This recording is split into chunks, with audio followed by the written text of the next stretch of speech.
بسم اللہ الرحمن الرحیم۔ کتاب قصص القرآن، حصہ دوم، پارٹ نمبر 4، پیج نمبر 467۔ قرآن عزیز کی زبانی آپ سن چکے ہیں کہ جب سموئیل علیہ السلام نے بنی اسرائیل کے مطالبہ پر طالوت ساؤل کو بادشاہ تسلیم کرنے سے انکار کر دیا تھا اور انحراف کی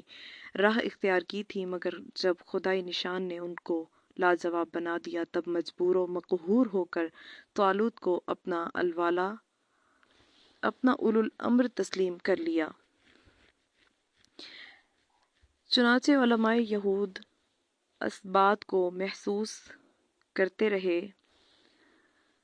کہ ہماری مجرمانہ عادات و خصائل کے اعداد و شمار میں یہ ایک مزید اضافہ ہے کہ ہم نے خدا کے مامور انسان طالوت کو نااہل بنا کر شروع میں اس کو بادشاہ تسلیم کرنے سے انکار کر دیا تھا، لہٰذا ایسی صورت پیدا کرنی چاہیے کہ جس سے یہ ثابت ہو سکے کہ طالوت ساؤل کے بارے میں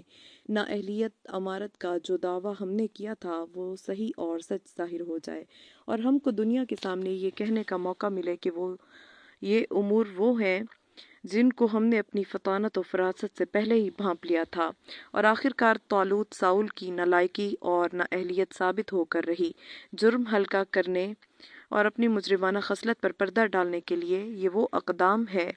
جو سموئیل کی کتاب میں طالوت ساؤل اور حضرت داؤد علیہ السلام کی باہمی آویزش سے متعلق داستان میں نظر آ رہا ہے۔ مگر وائے افسوس کہ ہمارے بعض ارباب سیر راویان تفسیر نے بھی اس حقیقت تک پہنچے بغیر اپنی سادگی سے کتب سیر و تفسیر میں اس کو نقل کر دیا، اور یہ وجہ نہ فرمائی کہ جس ہستی طالوت کو قرآن عزیز مامور من اللہ قرار دے رہا ہے اور جس کی برکت سے تابوت سکینہ بنی اسرائیل کو دوبارہ عطا ہو رہا ہے، اور جس کو زادہ بسطۃ فی العلم والجسم کہہ کر اس کے علم و شجاعت کو پرشوکت الفاظ میں سراہا جا رہا ہے، ہم بغیر کسی دلیل و برہان قویم کے کس طرح ایسے شخص کو قابل نفرت حرکات کا حامل قرار دے کر مورد لعن طعن بنا سکتے ہیں؟ قرآن عزیز سے یہ قطعاً بعید ہے کہ جس ہستی کی زندگی کا ایک بہت بڑا حصہ معاصی میں گزر رہا ہو اور وہ جرائم کا مرتکب ہو رہا ہو، اور اس کے مناقب و محامد کا تو ذکر کر دے اور اس کی بھی مذمت کا بیان نہیں کیا، بلکہ اس کی جانب اشارہ تک موجود نہیں ہے۔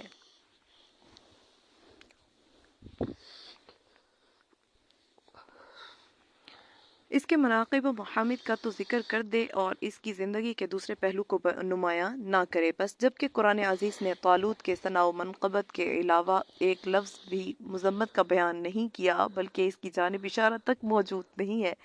تو ایک مسلمان کے لیے کس طرح جائز ہو سکتا ہے کہ وہ تورات کی اس خرافی داستان کو صحیح تسلیم کرے؟ حاشا وکلا۔ یہی وجہ ہے کہ مشہور محقق ابن کثیر نے اپنی تاریخ میں اس روایت کو نقل کرنے کے بعد یہ فرما دیا، وفی بعض ھذا نظر و نکارۃ، اور اس قصہ کے بعض حصے اوپری داستان اور قابل اعتراض ہیں۔ نیز یہ بھی فرمایا کہ اس روایت میں یہ بھی ہے کہ ایک عورت نے یسع نبی کی قبر پر حاضر ہو کر ان کو موت سے جگایا۔ یہ خود اس واقعہ کے غلط ہونے کا عمدہ ثبوت ہے، اس لیے کہ اس قسم کے معجزات کا ظہور انبیاء و رسل سے کبھی کبھی ہوتا ہے، نہ کہ ایک زاہدہ و عابدہ عورت سے۔ بدایہ و نہایہ صفحہ 9۔ چنانچہ اسی وجہ سے ابن کثیر نے اپنی تفسیر میں اس واقعہ کی جانب مطلق توجہ نہیں فرمائی، اور بلا شبہ یہ ہرگز توجہ کے قابل نہیں ہے۔ اسی دوران میں حضرت سموئیل کا انتقال ہو گیا۔ بصائر و حکم۔ سموئیل، طالوت اور داؤد کے ذکر کردہ واقعات میں جو بصیرتیں اور حکمتیں پنہاں ہیں وہ اگرچہ بہت ہیں، تاہم مختصر طور پر یہ چند قابل غور ہیں۔ نمبر 1، اللہ نے قوموں اور امتوں کے مزاج میں یہ خاصیت ودیعت فرمائی ہے کہ جب ان کی آزادی خطرے میں پڑ جائے اور کوئی قوی ان کو غلام بنا لینے کے خیال سے ظلم پر اتر آئے تو وہ اپنے اس حق کی حفاظت اور ظالم کے دفاع کے لیے تشدد و افتراق کو چھوڑ کر وحدت مرکز کی جانب دوڑتی اور اپنے لیے ایک صالح اور قابل زعیم اور رہنما تلاش کرنے لگتی ہے تاکہ وہ ان کی اس پستی کو بلندی سے بدل ڈالے۔ چنانچہ بنو اسرائیل کا حضرت سموئیل علیہ السلام سے یہ مطالبہ کہ ان کے لیے ایک آمرو سلطان منتخب کریں، اسی فطری تقاضے کے پیش نظر تھا۔ 2. آزادی اور حفاظت حقوق کا یہ شعور بدرجہ کمال اقوام و امم کے خواص میں پہلے پیدا ہوتا ہے اور آہستہ آہستہ عوام تک پہنچتا ہے، اور جس قوم اور جس امت میں ایسے خاص کثرت سے موجود ہوں گے اس قوم اور اس امت میں یہ اسی قدر تیزی کے ساتھ پایا جائے گا۔ 3. جب کسی قوم کے خاص میں اپنے استقلال اور دشمن کے مقابلہ میں حفاظت و دفاع کا شعور بہت زیادہ ترقی پا جاتا ہے تو وہ عوام اور خادم کار افراد ملت و قوم کو متاثر کیے بغیر نہیں رہتا، اور وہ سمجھنے لگتا ہے کہ ہمارا یہ شعور اور یہ جذبی قومی عصبیت و حمیت میں خاص کے شعور سے کسی طرح کم نہیں ہے، مگر جب یہ فکر شعور سے گزر کر عمل و ظہور کی وادی میں آتا ہے تو اس وقت ان پر اپنا عجز اور خامکاری ظاہر ہو کر رہتی ہے، اور صادقین کاملین کے علاوہ اس وادی پرخار کا کوئی دوسرا رہنورد نظر نہیں آتا۔ چنانچہ یہی وہ حقیقت ہے جس کو قرآن عزیز نے ان الفاظ میں بیان کیا ہے، فَلَمَّا كُتِبَ عَلَيْهِمُ الْقِتَالُ تَوَلَّوْا إِلَّا قَلِيلًا مِّنْهُمْ وَاللَّهُ عَلِيمٌ بِالظَّالِمِينَ۔ پھر جب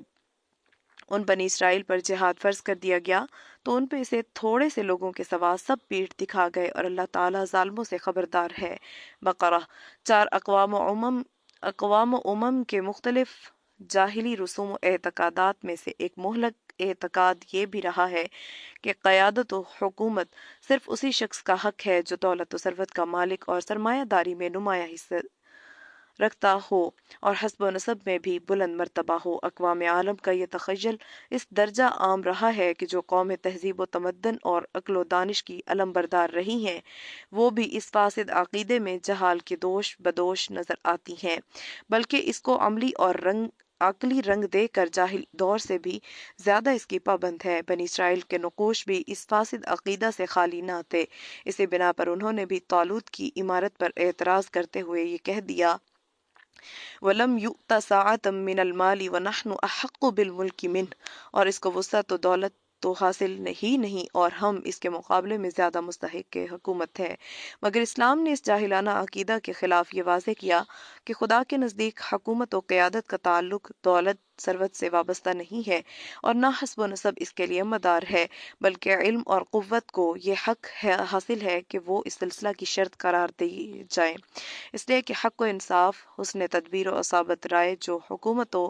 زعامت کے لیے شرط اولین ہیں، وہ مال و دولت اور حسب و نسب سے پیدا نہیں ہوتی بلکہ ان کا مبدا صفت علم قرار پاتی ہے۔ اسی طرح شجاعت و بصالت اور جرأت حق جو حکومت و قیادت کے لیے ازبز ضروری ہیں بیشتر بسطتاً فی الجسم کی رہین منت ہیں، اس لیے کہ بسطتاً فی الجسم سے یہ امر نہیں کہ عمدہ غذائیں کھا کر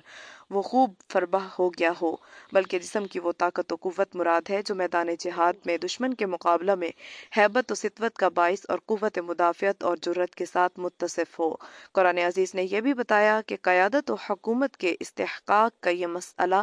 دین حق کے امتیازی مسائل میں سے ہے اور ہمیشہ وقت کے جاہلی دور کے مقابلہ میں انبیاء و رسل کی معرفت اقوام و امم کے سامنے دہرایا جاتا رہا ہے،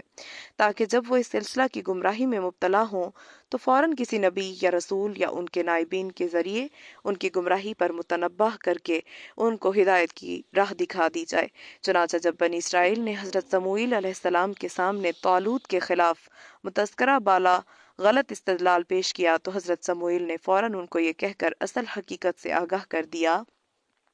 ان اللہ اصطفاہ علیکم وزادہ بسطۃ فی العلم والجسم، بے شک اللہ نے تم پر طالوت کو فضیلت دی ہے، اس کو علم اور جسمانی قوت کی وسعت عطا فرمائی ہے۔ جب حق و باطل کا معرکہ پیش آتا ہے اور حق کی جانب سے مخلصین کاملین فداکارانہ جذبات کے ساتھ حمایت حق کے لیے کھڑے ہو جاتے ہیں اور ان میں خود اعتمادی اور توکل علی اللہ کی روح سرایت کر جاتی ہے تو پھر کامرانی و کامیابی کا مدار قلت و کثرت پر نہیں رہتا بلکہ قلت کثرت پر بھاری ہو جاتی اور کثرت قلت سے مغلوب ہو کر شکست کھا جاتی ہے۔ یہی وہ حقیقت ہے جس کا اظہار قرآن عزیز نے اس طرح کیا ہے، کم من فئۃ قلیلۃ غلبت فئۃ کثیرۃ بإذن اللہ،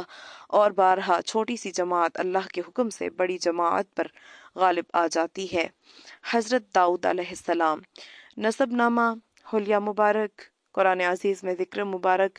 نبوت و رسالت، عظمت مملکت، زبور، خصائص داؤد، تسخیر و تسبیح، طیور و جبال، حضرت داؤد کے ہاتھ میں لوہے کا نرم ہو جانا، منطق الطیر، تلاوت زبور، حضرت داؤد علیہ السلام اور دو اہم تفسیری مقام، مقام اول، مقام ثانی، بہتان ترازی کی مثال،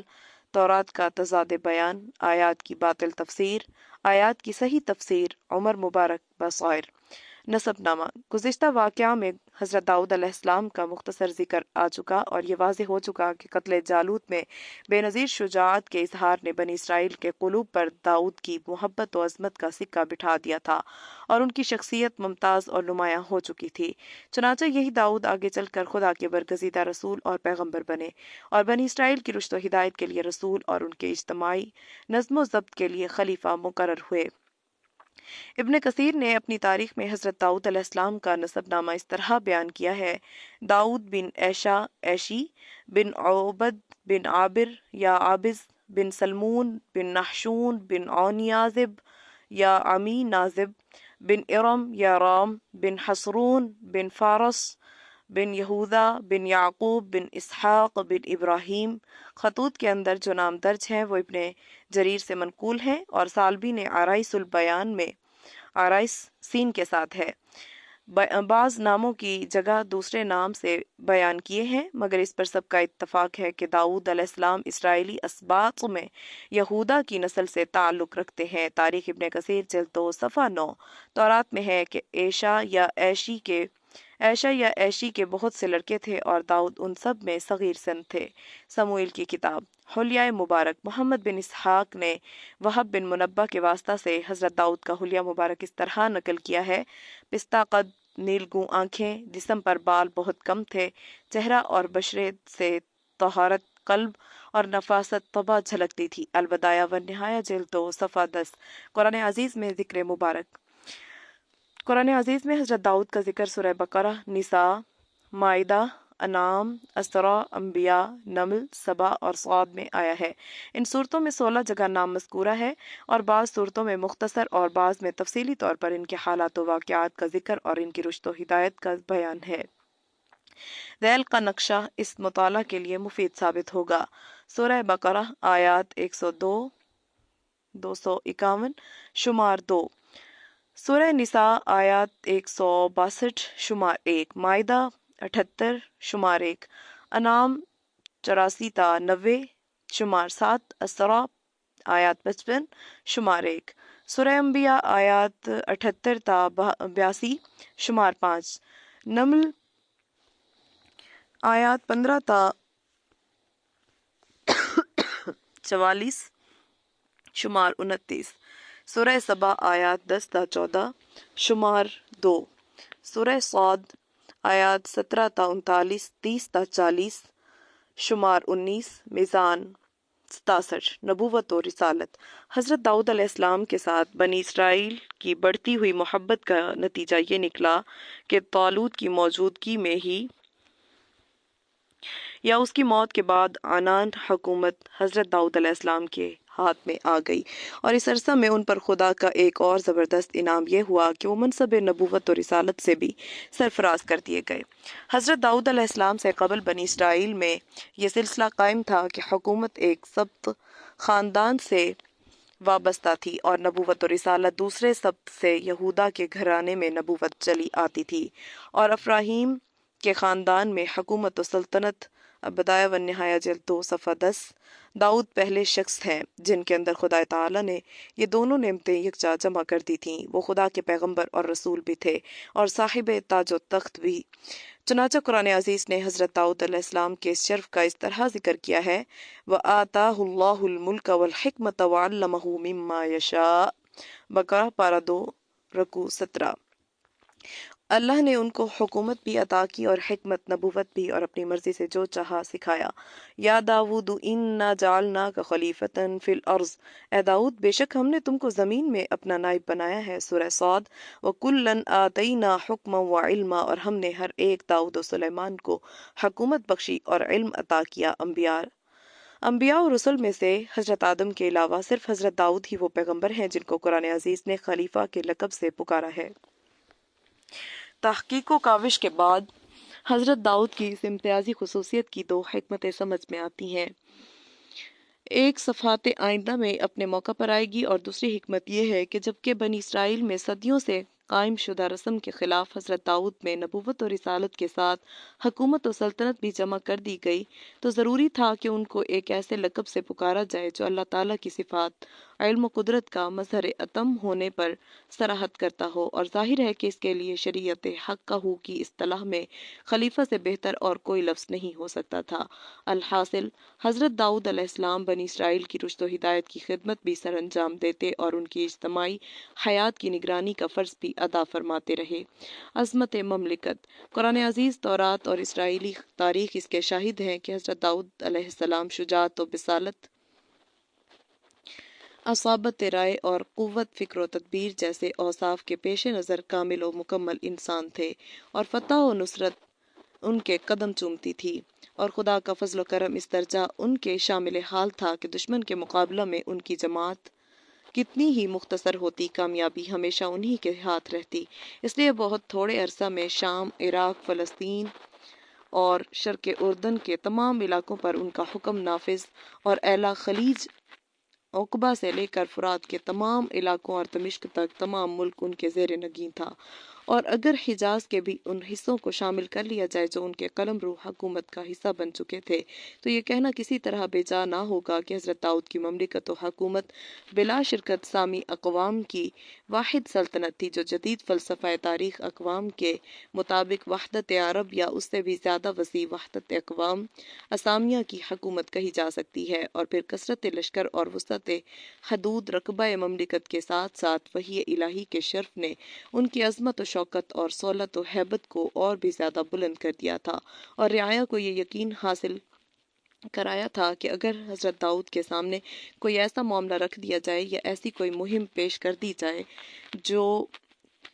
انتہائی پیچیدہ ہو یا کذب و افطرا نے اس پر زیادہ سے زیادہ ملمہ کر دیا ہو، تب بھی وحی الہی کے ذریعہ ان پر حقیقت حال منکشف ہو جاتی ہے۔ اس لیے جن و انس کسی کو بھی یہ حوصلہ نہیں تھا کہ وہ ان کے احکام کی خلاف ورزی کرے۔ چنانچہ ابن جریر نے اپنی تاریخ میں حضرت عبداللہ ابن عباس سے یہ روایت نقل کی ہے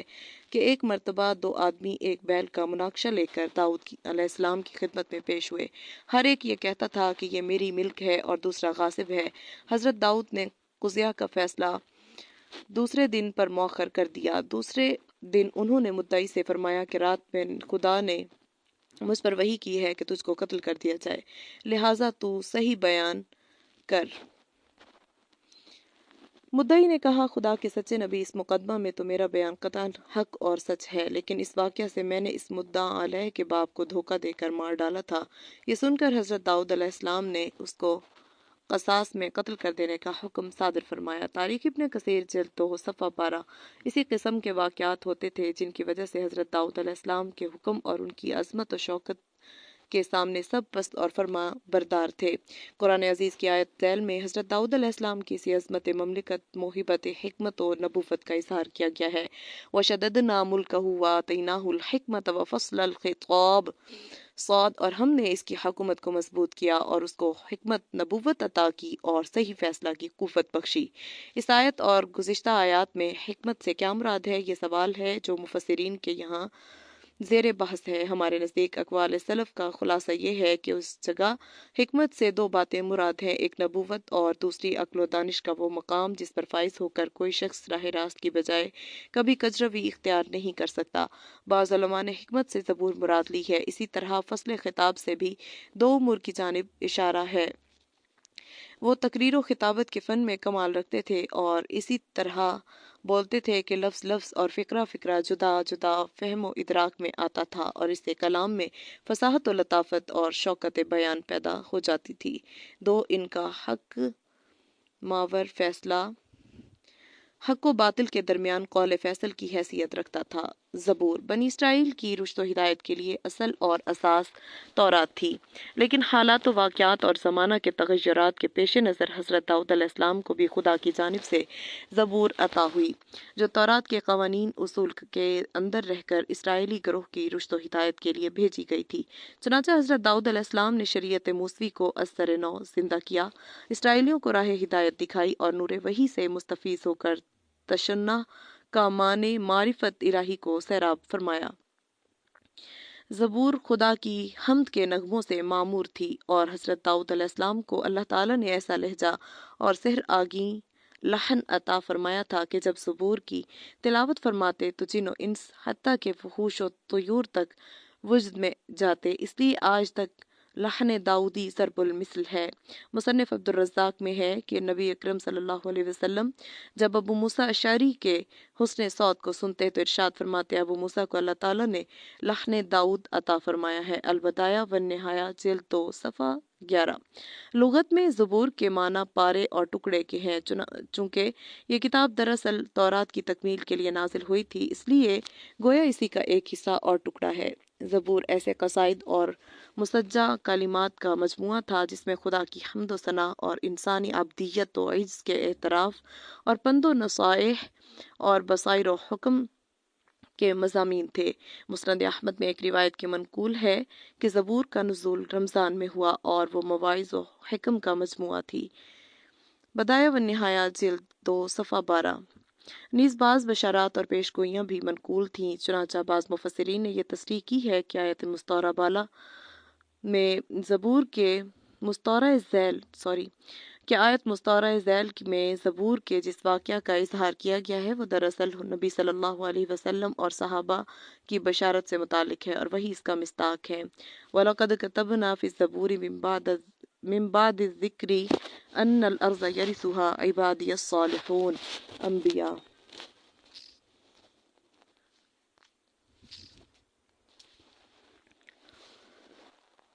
اور بے شک ہم نے زبور میں نصیحت کے بعد یہ کہہ دیا تھا کہ زمین کے وارث میرے نیک بندے ہوں گے۔ قرآن عزیز نے جگہ جگہ تورات، انجیل اور زبور کو خدا کی وحی فرمایا ہے اور منزل من اللہ بتایا ہے، اور ساتھ ہی یہ بھی اعلان کیا ہے کہ بنی اسرائیل نے دیدہ و دانستہ خدا کی ان کتابوں کو بدل ڈالا اور جگہ جگہ اپنی مرضی کے مطابق ان میں تحریف کر دی، حتیٰ کہ اب ان کے حقائق پر اس قدر پردہ پڑ گیا ہے کہ اصل اور جال کے درمیان فرق کرنا سخت مشکل بلکہ ناممکن ہو گیا ہے۔ من الذین ہادوا یحرفون الکلم عن مواضعہ۔ بقرہ۔ بعض یہود وہ ہیں جو تورات و انجیل اور زبور کے کلمات کو ان کی اصل حقیقت سے بدلتے اور پھیرتے ہیں، چنانچہ تورات و انجیل کے علاوہ خود زبور اس کی زندہ شہادت موجود ہے۔ موجودہ زبور میں ان مختلف حصوں کی تعداد جن کو اہل کتاب کی اصطلاح میں مزبور کہا جاتا ہے 150 ہے۔ ان حصوں پر جو نام درج ہیں وہ یہ ثابت کرتے ہیں کہ یہ سب حصے حضرت داؤد علیہ السلام کے مزبور نہیں ہیں، کیونکہ بعض اگر حضرت داؤد کا نام ثبت ہے تو بعض پر مغنیوں کے استاذ قورح کا اور بعض پر شوشنم کے سروں آصف کا اور بعض پر کسی کا نام نہیں ہے۔ علاوہ ازیں بعض ایسے زبور بھی ہیں جو حضرت داؤد علیہ السلام سے صدیوں بعد تصنیف کیے گئے ہیں، مثلاً یہ مزبور: اے خدا، قومیں تیری میراث میں گھس آئی ہیں، انہوں نے تیری مقدس ہیکل کو ناپاک کیا ہے، انہوں نے یروشلم کو کھنڈر بنا دیا ہے۔ مزبور 79 تا 84۔ اس مزبور میں اس ہولناک واقعہ کا تذکرہ ہے جو بنو قدرزر بخت نصر کے ہاتھوں بنی اسرائیل کو پیش آیا، اور ظاہر ہے کہ یہ واقعہ داؤد علیہ السلام کے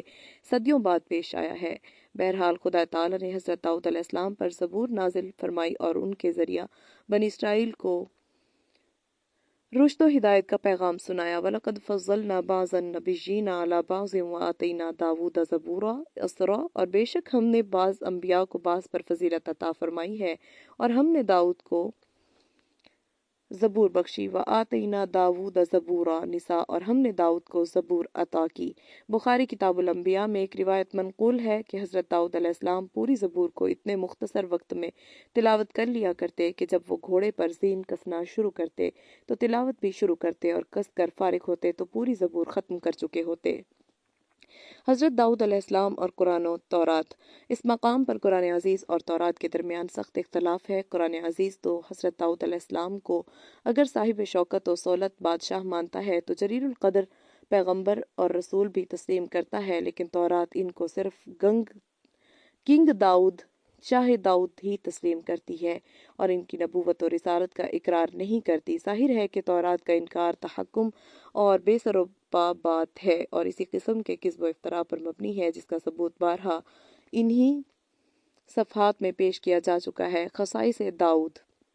اللہ تعالیٰ نے یوں تو سبھی پیغمبروں کو خصوصی شرف و امتیاز بخشا ہے اور اپنے نبیوں اور رسولوں کو بے شمار انعام و اکرام سے نوازا ہے، تاہم شرف و خصوصیت کے درجات کے اعتبار سے ان کے درمیان بھی فرق کے مراتب رکھا ہے اور یہ امتیازی درجات و مراتب ان کو ایک دوسرے سے ممتاز کرتے ہیں۔ تلک الرسل فضلنا بعضهم علی بعض بکرہ، یہ رسول ہم نے ان کے بعض کو بعض پر فضیلت دی ہے۔ چنانچہ حضرت داؤد علیہ السلام کے متعلق بھی قرآن عزیز نے چند خصائص و امتیازات کا تذکرہ کیا ہے اور بتایا ہے کہ اللہ تعالیٰ نے اپنے مقدس رسول کو کس درجہ بزرگی اور عظمت عطا فرمائی ہے، لیکن یہ واضح رہے کہ قرآن عزیز کی بیان کردہ خصائص انبیاء اور رسل میں خاصہ کے وہ منطقی معنی مراد نہیں ہے کہ کسی دوسرے شخص میں قطعاً اس کا وجود نہ پایا جائے اور وہ وصف صرف اسی کے اندر محدود ہو، بلکہ اس مقام پر خاصہ سے وہ وصف مراد ہے جو اس ذات میں تمام و کمال درجہ پر پایا جاتا ہو اور اس کے ذکر سے ذہن فوراً اس شخصیت کی جانب متوجہ ہو جاتا ہو، اگرچہ بعض حالات میں اس وصف خاص کا وجود دوسرے نبیوں میں بھی جلوہ گر نظر آتا ہو۔ ایک تسخیر و تسبیح جبال و طیور۔ حضرت داؤد خدا تعالیٰ کی تسبیح و تقدیس میں بہت زیادہ مصروف رہتے تھے اور اس قدر خوش الحان تھے کہ جب زبور پڑھتے یا خدا کی تسبیح و تحلیل میں مشغول ہوتے تو ان کے وجد آفری نغموں سے نہ صرف انسان بلکہ وہ خوش و طیور وجد میں آ جاتے اور آپ کے ارد گرد جمع ہو کر حکم خدا کے ترانے گاتے وار سریلی پر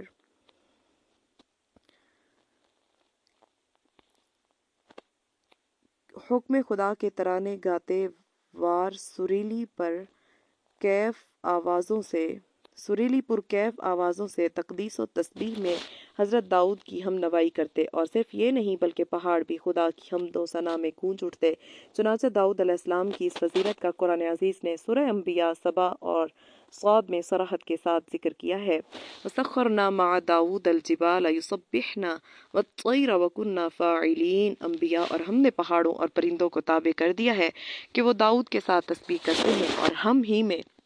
ایسا کرنے کی قدرت ہے۔ وَلَقَدْ آتَيْنَا دَاوُودَ مِنَّا فَضْلًا يَا جِبَالُ أَوِّبِي مَعَهُ وَالطَّيْرَ سبا، اور بے شک ہم نے داؤد کو اپنی جانب سے فضیلت بخشی ہے، وہ یہ کہ ہم نے حکم دیا اے پہاڑوں اور پرندوں تم داؤد کے ساتھ مل کر تسبیح اور پاکی بیان کرو۔ إِنَّا سَخَّرْنَا الْجِبَالَ مَعَهُ يُسَبِّحْنَ بِالْعَشِيِّ وَالْإِشْرَاقِ وَالطَّيْرَ مَحْشُورَةً كُلٌّ لَهُ أَوَّابٌ صاد، بے شک ہم نے داؤد کے لیے پہاڑوں کو مسخر کر دیا